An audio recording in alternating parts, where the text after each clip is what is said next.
നമസ്തേ പ്രിയമുള്ള പ്രേക്ഷകരെ, നാം ഇവിടെ ചർച്ച ചെയ്യുന്നത് വാരഫലമാകുന്നു.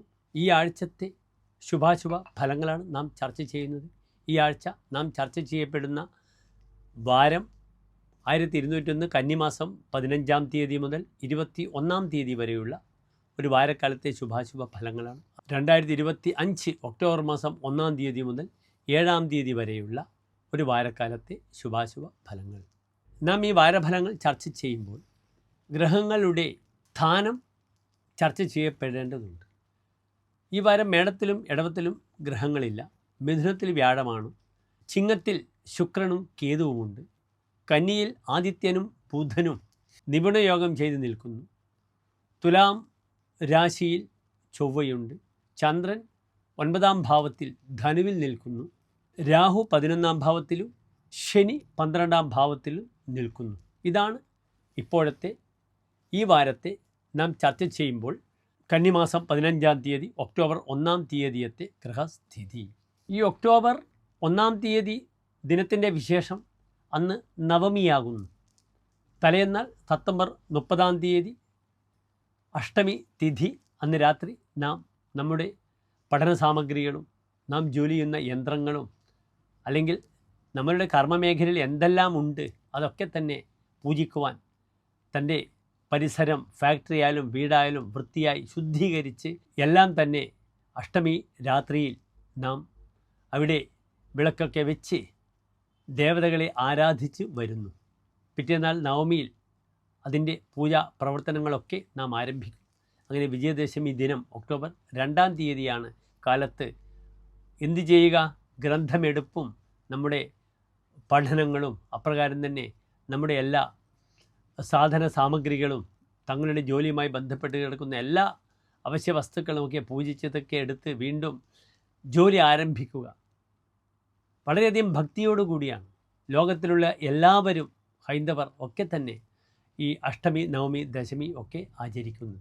എല്ലാ പ്രിയപ്പെട്ട പ്രേക്ഷകർക്കും ഈ വാരത്തിൽ വരുന്ന നവമി, ദശമി ദിനങ്ങൾ സമ്പൽ സമൃദ്ധമായി ഒരു പുതിയ ആരംഭത്തിന് തുടക്കമാകട്ടെ എന്ന് പ്രാർത്ഥിക്കട്ടെ. ആദ്യം തന്നെ ഇനി നമുക്ക് വാരഫലത്തിലേക്ക് വരാം.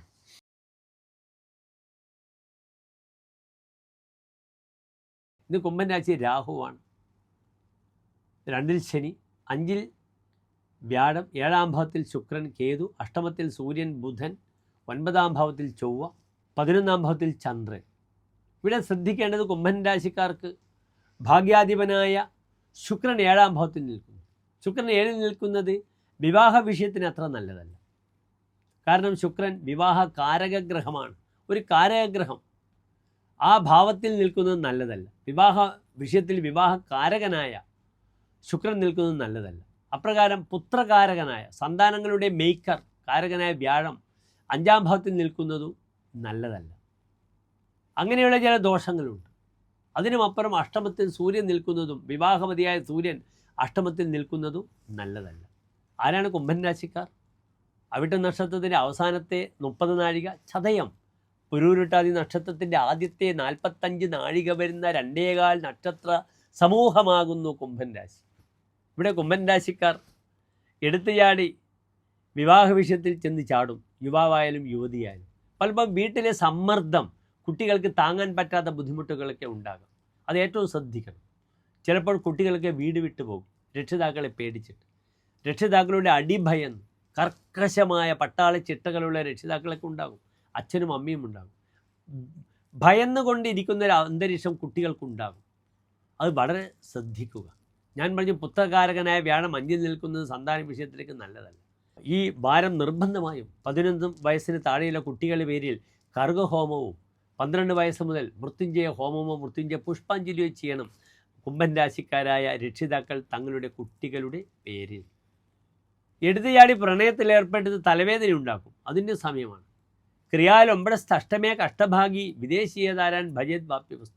ദേശം വിട്ടുപോയ ആളുകൾ അവിടെയുള്ള ചെറുപ്പക്കാരനെയോ ചെറുപ്പക്കാരിയോ കണ്ടാൽ, യുവതി യുവാക്കൾ, ഇതെൻ്റെതാണ് എന്ന് കരുതി പ്രണയത്തിലേർപ്പെടും. വീട്ടിൽ അറിയിക്കും. അല്ലെങ്കിൽ വീട്ടുകാരറിയാതെ രജിസ്ട്രേഷനൊക്കെ മുതിരുന്ന വാരമാണ്. വളരെയധികം അറിയണം. പെട്ടെന്നൊരു എടുത്തുചാട്ടം വേണ്ട. വിവാഹസ്ഥ വിവാദസ്ഥ സമയോരേവ ശോഭത എന്നാണ് ശാസ്ത്രപ്രമാണം. വിവാഹമായാലും കലഹമായാലും അത് തുല്യന്മാർ തമ്മിലായിരിക്കണം. തുല്യതയില്ലെങ്കിൽ അവിടെ വലിയ ബുദ്ധിമുട്ടുകൾ വരും. അതറിയണം എപ്പോഴും. അതുകൊണ്ടാണ് പഴയ കാലത്ത് തന്നെ വിവാഹങ്ങളൊക്കെ നമ്മൾ ബന്ധുക്കളൊക്കെ അന്വേഷിച്ച് പരസ്പരം കണ്ടുപിടിച്ച് കുടുംബ പശ്ചാത്തലമൊക്കെ നോക്കിക്കൊണ്ട് വിവാഹത്തിനായിക്കൊണ്ട് മുതിരുന്നത്. അതാണ് രക്ഷിതാക്കളുടെ പഴയ കാലത്തുള്ളൊരു അച്ചടക്കവും ചിട്ടയും. ആ ചിട്ട എന്ന് നഷ്ടപ്പെടുന്നു അന്ന് പ്രയാസങ്ങൾ തന്നെയാണ്. നമ്മുടെ കൊച്ചു കേരളത്തിൽ ഒരു വർഷം 25% വിവാഹം ഒരു വർഷത്തിനിടയിൽ എന്ത് ചെയ്യുന്നു? ഡൈവേഴ്സായി പോകുന്നു. പണ്ട് 12 18, ഇപ്പോൾ 25. 2 വർഷം കഴിയുമ്പോൾ 30 ആകാം. ഒരു വിദേശ സംസ്കാരത്തെ നാം മാറോട് ചേർത്ത് പിടിക്കുന്ന ദയനീയമായൊരു ഈ കാഴ്ചയാണ് നാം ഇപ്പോൾ കാണുന്നത്. അതിനാൽ ശ്രദ്ധിക്കുക. വിവാഹമായാലും കലഹമായാലും ഒരിക്കലും തനിക്ക് പറ്റാത്ത വ്യക്തികളോട് കലഹിക്കരുത്. അതെനിക്ക് വലിയ പ്രയാസങ്ങളുണ്ടാകും. തനിക്ക് തുല്യതയുള്ളവരോട് മാത്രം വ്യവഹാരം കേസിലേർപ്പെടുക, ഇല്ലെങ്കിൽ വലിയ ബുദ്ധിമുട്ടുകളാണ്.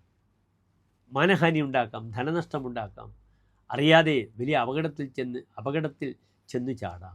ഇവിടെ നിർബന്ധമായി ഈ വാരം ദാമ്പത്യ ശ്രേയസ്സിന് കലഹിക്കും 7 ശുക്രൻ വന്നാൽ ശുക്രേ കളത്രേസതി കാമുകസ്യാത്, പുതിയ സ്ത്രീ വിഷയങ്ങൾ വരാം. ഡൈവേഴ്സിന് നടക്കുന്നവർക്ക് ഡൈവേഴ്സായി പുതിയ സ്ത്രീ ബന്ധങ്ങൾ വരുന്ന വാരമാണ്. അതിനും ധാരാളം സാധ്യതകളുണ്ടാകും. ദമ്പതികളുടെ ഐക്യമത്യ പുഷ്പാഞ്ജലികൾ ചെയ്യണം. ദമ്പതികൾ കുംഭൻ രാശിക്കാർ വളരെയധികം ശാരീരികമായി പൈൽസുമായി ബന്ധപ്പെടുന്ന വിഷയങ്ങളും ഗുഹ്യഭാഗങ്ങളിൽ ത്വഗ് രോഗത്തിൻ്റെ ബുദ്ധിമുട്ടും ഉണ്ടാകാം. ശ്രദ്ധിക്കണം. അനാവശ്യമായ വാശി പ്രകടിപ്പിക്കുന്ന വാരമാണ്. 9 ചൊവ്വയാണ്. അതൊക്കെ ശ്രദ്ധിക്കുക. ചെറിയ ചെറിയ പരിഹാരങ്ങൾ ചെയ്താൽ കുംഭൻ രാശിക്കാർക്ക് ഈ ഒരു വാരം നല്ലതാണ്. എഴുത്തുകാർക്ക്, വിദേശയാത്രയ്ക്ക് തയ്യാറെടുക്കുന്നവർക്കൊക്കെ വളരെ നല്ല അനുകൂലമായ വാരമാണ്. അതിന് ശ്രമിക്കുക. അവാർഡുകളും അംഗീകാരം പുരസ്കാരങ്ങളും തനിക്ക് ലഭിക്കുന്ന വാരമാണെന്ന് അറിയുക. നന്ദി, നമസ്കാരം.